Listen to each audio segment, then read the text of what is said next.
A very good evening and a very warm welcome to State of Business on our television. I'm Savindri Javardhana. Let's look at the top stories for the day. National Development Bank to boom Sri Lankan economy with Norwegian Fund. Tourism Minister appeals for more relief on tourism. News in detail. National Development Bank strikes a historic deal with Norwegian development finance institution named Fund, which is owned and funded by the Norwegian government. Accordingly, Fund will invest up to 9.9% stake in NDB, making it first ever Sri Lankan and first 2021 investment in Asia. Under this agreement, Fund will participate in NDB's upcoming right issue for rupees 8 billion by a private placement priced at 10% premium to the rights issue at 82.50 rupees per share. Comprehension of Fund obligation will make NDB's capital being accelerated by 11 billion rupees, increasing its foreign shareholding percentage to around 21%. This financial infusion together will enable National Development Bank to continue its growth momentum and support the economical revival of the country on the challenging post-COVID environment. NDB Chairman Ashana De Silva said that Fund was pleased to support NDB's growth scheme that targets small and medium-scale businesses, financial inclusion and digital technologies. The NDB chairman also added that as a privilege of the agreement, NDB will also have the access to a wide collection of long-term fundings from Fund, which has $2.8 billion investments in 163 projects worldwide. This historical agreement will spread a positive message and a hint of emerging economy to other potential investors in Sri Lanka. The significant agreement between the NDB and the Fund was revealed at a media briefing held in Colombo last Friday. The media briefing, which was conducted by the NDB officials, was addressed by the Norwegian ambassador to Sri Lanka, Tina Johnly Eskadale, joining virtually via online. Fund is a Norwegian investment fund for developing countries, which is owned and funded by the Norwegian government. Fund is the government's most important tool for strengthening the private sector in developing countries and thereby contribute to economic growth, job creation and poverty reduction. Financial inclusion is critical to support growth and to reduce poverty and vulnerability. Investments in financial institutions like the NDB and thereby contribute to increase access to capital for small and medium-sized enterprises, companies, is one of the main investments areas of Fund. This media conference to share with the media this particular issuance, which is a landmark event for NDB and also landmark event for the country at a time that we need foreign investments, at a time that country badly needs this, especially a good signal coming from a European country, Norway, to come and invest here. So that is quite a good achievement, and also they have shown their confidence in NDB. If you look at the press release that they have shared, Fund has basically talked about the confidence that they have in the NDB management, the business model and also the board. So that also speaks volumes about NDB's ability.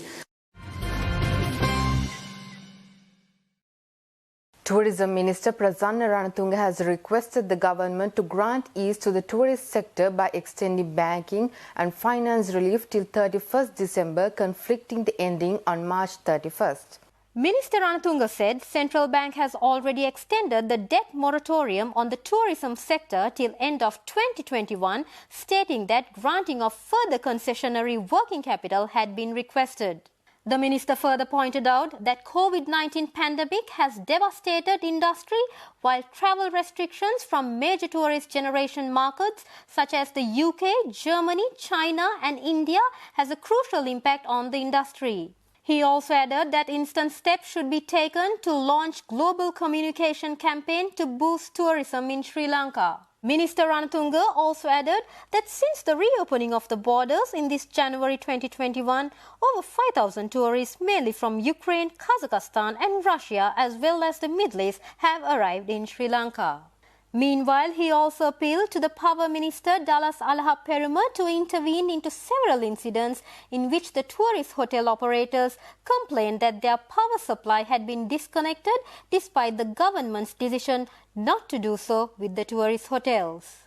Despite the government's appeal not to disconnect the power supply of tourist hotels which have been given a grace period to pay their electricity bills, there have been reports that some regional CEB officials were taking steps to discontinue the power supply to such hotels.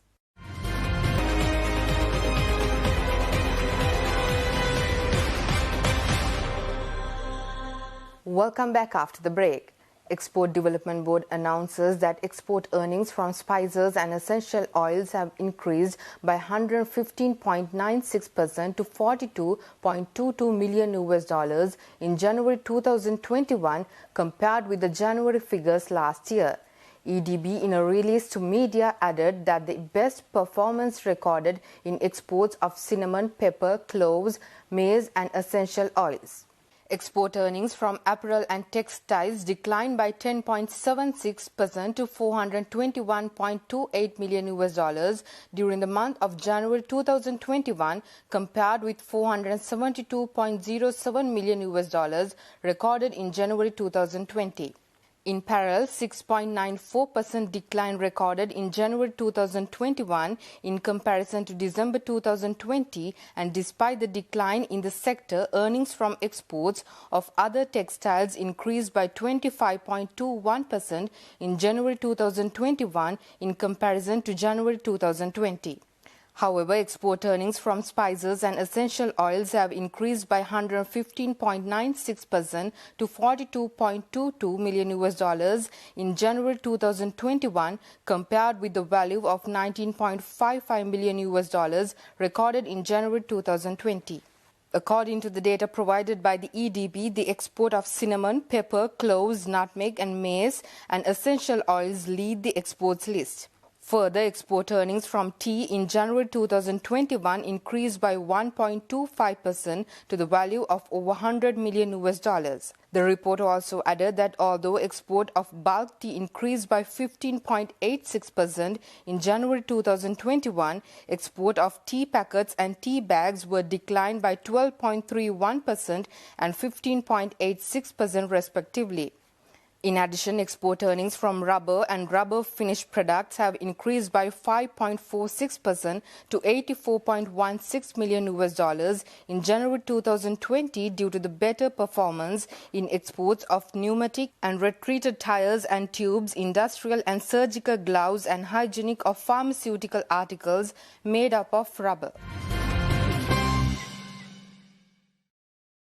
State Minister of Women and Child Development, Preschools and Primary Education School Infrastructure and Education Services, Pial Nishanta De Silva says that Cabinet approval has been received to provide sanitary facilities free of charge for female school students. State Minister Pial Nishanta made this revelation joining in a program by EVA, one of the sanitary brands in the country, to launch its latest project, DNA, celebrating World International Women's Day 2021. අධ්‍යාපන ශාස්ත්‍රයේ සීළු දෙනත් එක්ක සාකච්ඡා කරා ඇයි දරුවෝ පාසලට එන්නේ නැත්තේ කියලා. කාරණා දෙකක් මුල් වෙනවා. පළවෙනි කාරණේ අපේ සභාපතිතුමියනි දුෂ්කර පළාත්වල දරුවන්ට උදේ ආහාරය දෙමව්පියන්ට දෙන්න විදියක් නැහැ. ඒ නිසා දරුවෝ පාසලට එන්නේ නැහැ. දෙවෙනි කාරණේ තමයි දවස් 3-4-5 දරුවෝ පාසල් වලට එන්නේ නැහැ. සනීප ආරක්ෂක පාසුකම් නැති නිසා. අතිගරු ජනාධිපති ගෝඨාභය රාජපක්ෂ මැතිතුමා කැබිනට් එක තීන්දුවක් අරගන්නවා. අපි කැබිනට් පත්‍රිකාවක් ඉදිරිපත් කරනවා මේ ආදරණීය දියණියන් සම්බන්ධව ඒ සියලුම පාසල් වලට නොමිලේ මේ සනීප ආරක්ෂාව පිළිබඳ වැඩි අවධානයක් යොමු කරලා ඒ පහසුකම් ලබා දීමේ කටයුත්ත දැන් කැබිනට් එකේ අනුමැතිය ලැබිලා තියෙනවා. Stay tuned for stock updates right after this break.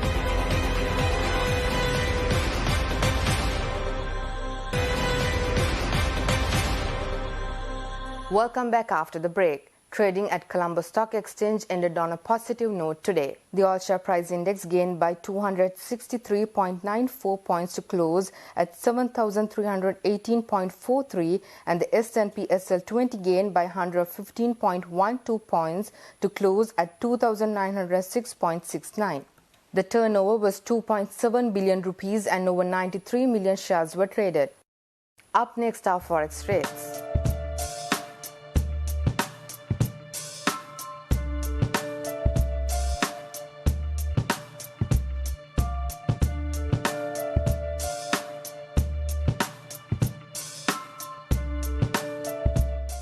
And that's all news for today. See you tomorrow with State of Business at the usual time. Until then, take care and good night.